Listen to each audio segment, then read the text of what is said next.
Bonjour, merci de nous retrouver ici sur le village du partage. Ici, on partage un pouvoir, le pouvoir de sauver des vies. Nous sommes place de l'Hôtel de Ville de Paris, mais également partout ailleurs en France, car demain, c'est la journée mondiale des donneurs de sang. Un don, c'est jusqu'à 3 vies de sauver. Avec moi, à côté, j'ai le président de l'Association française contre les neuropathies périphériques, AFNP, c'est Bravo, ça? bravo. Jean-Philippe Plançon, pardon, bonjour. Bonjour. Alors, avant toute chose, qu'est-ce que ces maladies, ces neuropathies périphériques? Oui, les neuropathies périphériques sont des maladies rares. Alors, les neuropathies périphériques inflammatoires d'origine dysimmunitaire, c'est un mot barbare pour indiquer que ce sont des maladies qui sont liées à un dysfonctionnement du système immunitaire. Et pour dire les choses assez simplement, ce sont des maladies auto-immunes.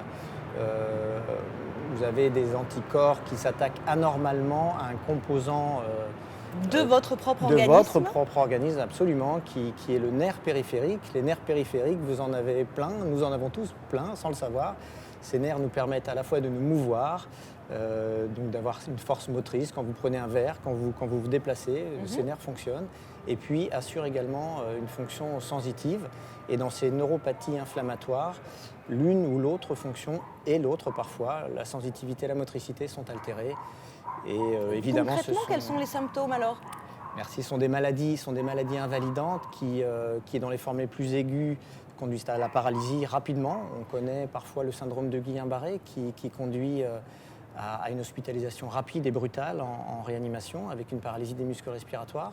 Et puis pour des formes un peu plus chroniques, qu'on connaît moins, qui elles aussi portent des noms barbares comme les polyradiculonévrites, eh bien, ce sont des difficultés dans la préhension des objets, une fatigue anormale, des douleurs, des tremblements.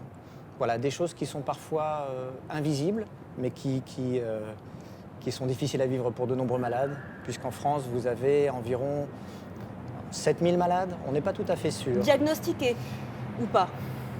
On ne sait pas véritablement parce que dans les maladies rares, les études épidémiologiques qui consistent à compter les malades ne sont pas véritablement fiables.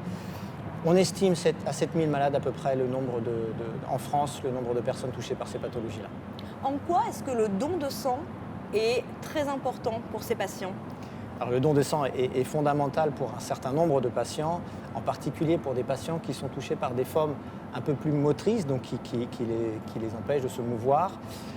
Parce que dans le sang, vous avez, vous le disiez, un certain nombre de composants, comme les globules rouges, mais également du plasma, le liquide dans lequel baignent les globules rouges, et liquide dans lequel vous trouvez également des protéines. Et parmi ces protéines, on trouve ce qu'on appelle des immunoglobulines, des anticorps.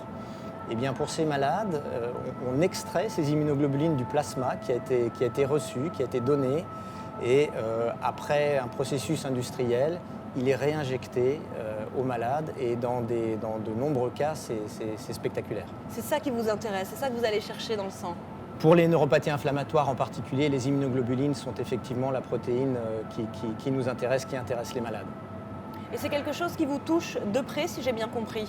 Oui, alors à titre personnel, je suis moi-même malade depuis une vingtaine d'années, mais encore une fois, mon cas n'est pas isolé. Vous avez des milliers de Français, et je vous remercie de nous donner la parole parce que c'est vrai que ce sont des maladies qui sont encore méconnues en France et qui bénéficient du don du sang.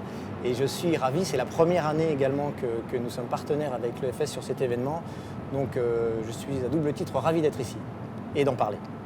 Alors justement, est-ce que vous auriez un message pour les spectateurs, pour peut-être convaincre ceux qui n'ont pas encore donné de venir le faire une première fois, ou à tous ceux qui l'auraient fait par le passé, mais il y a longtemps, et qui ont perdu le réflexe? Il faut venir donner.